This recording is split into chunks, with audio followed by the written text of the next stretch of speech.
we all have heard about Birla Temple. Yes. Right?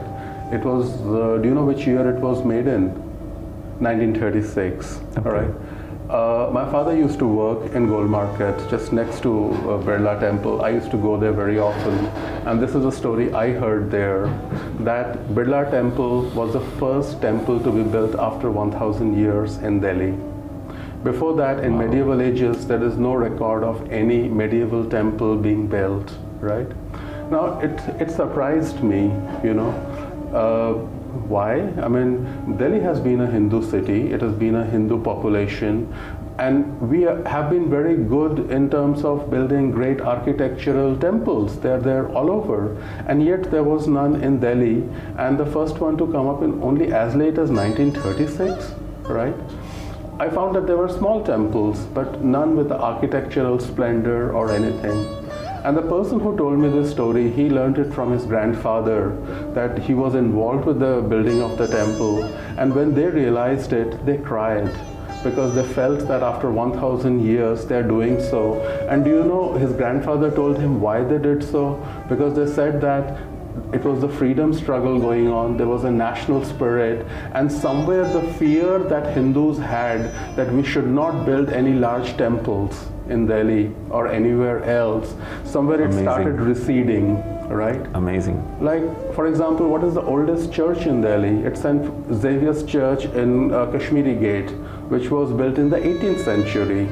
Right? Incredible.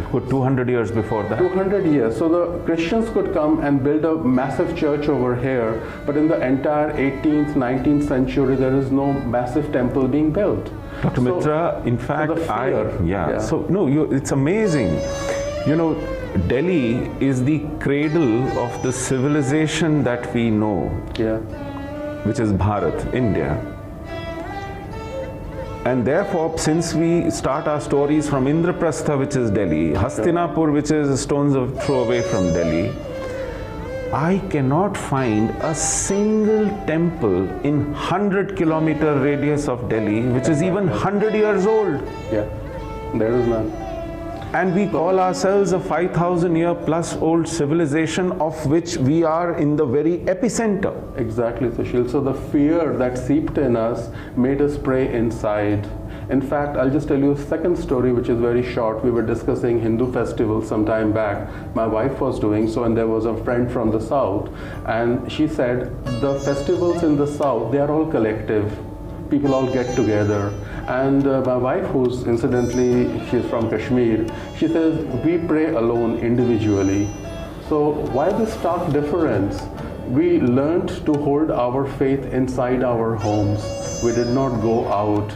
And yet there was a time when festivities and all those things took place around temples, and it stopped. For 1,000 years, we kept ourselves inside. Dr. Mitra, so grateful for you to remind me this. Our Raj Taranginis are full of such events which were collectively celebrated. You know, Vichar Nag was a place, or for that matter, Hari Parvat was a place where onset of spring was celebrated. Exactly. With large congregations, music and feast.